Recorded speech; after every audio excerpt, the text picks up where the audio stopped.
25, 25 mm glass tubing. So, putulin natin para gamitin natin sa ating gagawin.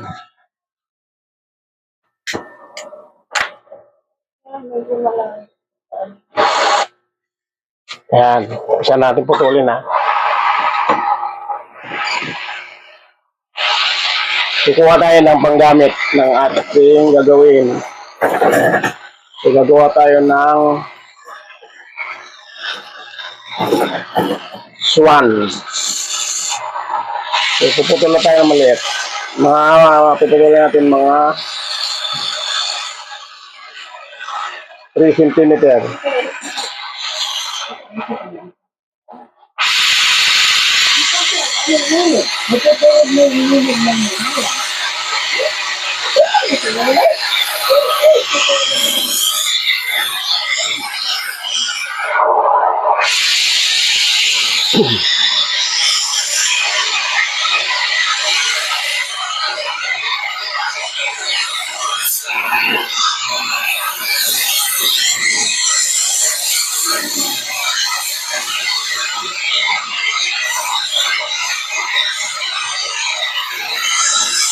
Pag tayo po nagamit ng mga tubing, kahit anong design, ganito po muna ang procedure. Magkakat muna tayo, magpuputol tayo na kung ano yung sukat na para gamitin sa ating design na gagawin. Kaya, tuloy natin siya.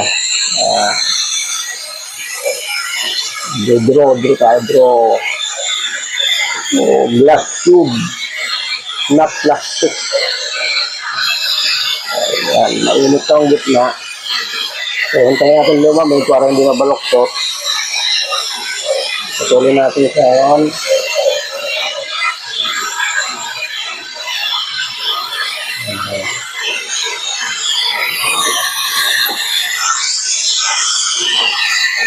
So, mainit pa. Ayan, part 1. May kasunod pa ito, part 2. Ayan, mainit pa kasi, part 1 muna.